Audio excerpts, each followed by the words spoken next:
Well, hey there, happy Worth It Wednesday. Every Wednesday we send a principle worth learning, a question worth answering, and a recommendation worth taking. And today's principle is that Jesus was real. Now, I hope you know where we stand as a business. It's that you do not have to believe what we believe to listen to our podcast, to be a part of our membership community, certainly to receive these emails. But at the same time, you've got to be okay with the fact that we're not going to ignore what we believe. And I think that's actually really healthy, right? I get to have so many conversations, awesome conversations with customers of ours, with friends of mine, even with strangers that don't agree with what I believe. And that's totally cool, right? And it's actually really good for us to be able to talk about those things. But what's so cool about today's principle is that I'm really trying to talk about something not from a faith point of view, but really just from a historical point of view, because most scholars agree that you cannot, with intellectual honesty, argue that Jesus wasn't a guy that existed, right? Really, people in general say that no, there was a guy, his name was Jesus, over 2,000 years ago, lived most of his life as a carpenter, was born in Bethlehem, and that guy actually existed.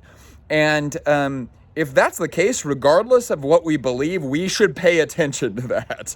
Because the idea that we presented in the email today was that there's actually so much evidence about the existence of this character in history.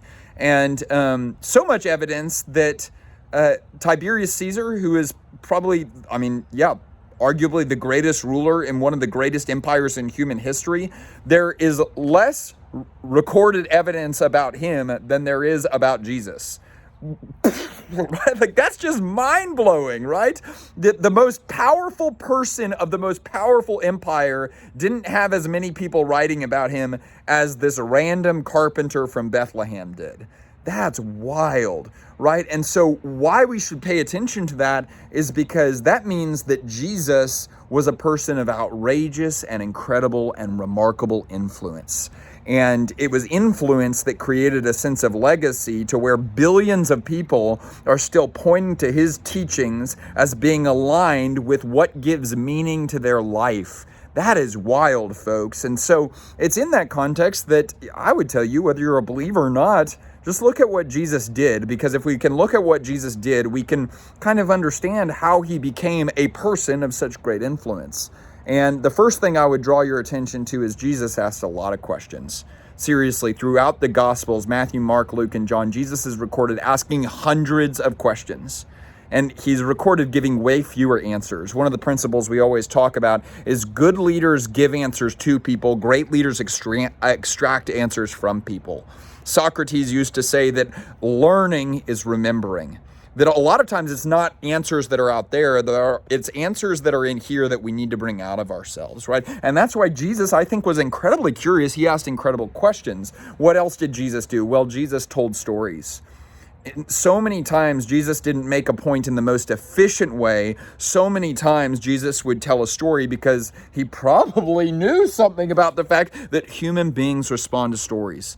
Seriously, if you are a public communicator or if you've ever communicated to a crowd, I notice this every time I get to preach a sermon or teach a course or anytime I get to speak in front of people, whether it's a group of 4,000 people or 4 people, the room changes when you start telling a story. You can see it in people's eyes. So Jesus asked questions. Jesus told stories. What else did Jesus do? Well, Jesus shared meals. This is a guy that there's so many times throughout the New Testament where he's eating with people.